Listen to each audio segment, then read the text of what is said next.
je vous emmène dans un endroit totalement improbable. La réserve indienne de Pine Ridge. C'est l'endroit des États-Unis le plus pauvre de tout le pays. C'est l'endroit où les gens meurent à 55 ans en moyenne.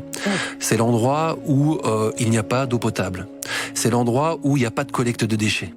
Et donc c'est un endroit qui est sans doute l'un des plus pauvres au monde et qui se trouve dans la première puissance au monde, puissance mondiale, c'est les États-Unis.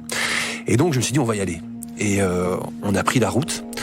C'est très bizarre d'aller vers Pine Ridge parce que on roule dans des plaines gigantesques. Il y a rien. Et on se rend compte que plus on approche, plus les routes deviennent compliquées. Et après, il y a même plus de routes. C'est des espèces de chemins de terre. Et donc, on a vraiment une population qui est reclue, qui est loin de tout. Et puis, on arrive à Pine Ridge. Alors déjà, sur le trajet, tout le monde nous dit n'y allez pas. Ils sont un peu considérés, les Indiens d'Amérique, comme on dirait ici, parfois comme on peut considérer avec, je trouve, une mauvaise image, les Gitans. Et donc on dit n'y allez pas, c'est dangereux. Et on s'est retrouvé à Pine Ridge. Et effectivement, j'ai rarement vu dans ma vie, pourtant vous le savez, j'ai beaucoup voyagé, d'endroits avec une telle désolation. 85% de chômage. Des personnes qui vivent dans une situation sanitaire désastreuse. J'ai eu l'occasion de faire pas mal de rencontres et il y a un fléau. Et c'est marrant parce que ça fait partie aussi de l'imaginaire qu'on avait. C'est qu'on avait l'impression qu'à l'époque, on avait mis les Indiens dans des réserves et qu'on leur donnait de l'alcool pour qu'ils restent calmes et qu'ils arrêtent de se... Eh ben, c'est encore le cas aujourd'hui. Sauf qu'à Pine Ridge, comme dans la plupart des réserves indiennes, hein, il y a quand même 310 réserves aux États-Unis, eh bien, l'alcool est interdit.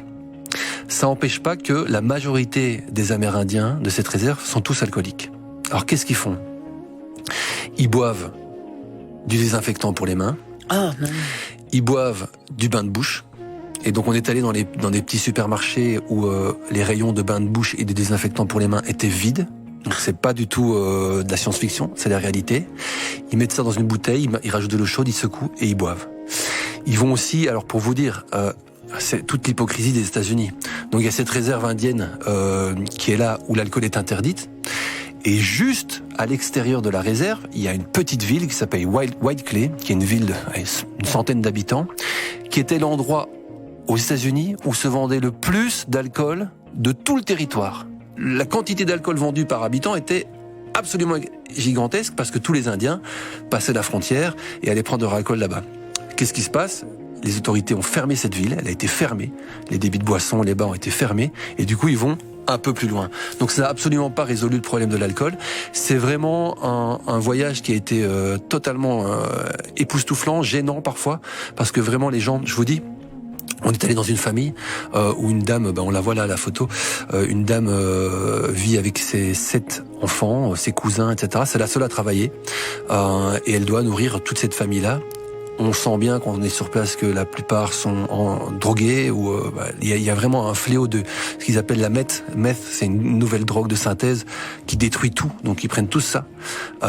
Et alors, je vais vous raconter une petite anecdote. Et elle me dit, mais voilà, je suis en deuil parce que mon fils est décédé il y a 1 mois. Oui. Et elle dit, si vous le voulez bien, j'aimerais bien lui rendre hommage et me rendre avec vous sur sa tombe. Il se fait que la tombe est à 50 mètres, quoi, parce qu'il creuse des tombes un peu partout, parce qu'ils meurent tous. Honnêtement, je suis désolé d'utiliser des mots comme ça, mais c'est vraiment la situation sur place. 55 ans, l'espérance de vie à Pine Ridge. On est aux États-Unis quand même. Et on arrive devant la tombe, une petite croix en bois, et son fils est mort du diabète. Parce que c'est ça aussi le drame des États-Unis, et surtout dans ces régions-là, c'est que ce sont des déserts gastronomiques. Tu trouves pas de légumes.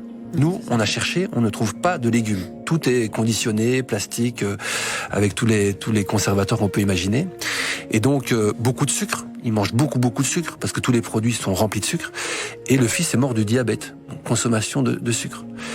Et sur la tombe, une bouteille de Pepsi et des bonbons, un paquet de bonbons.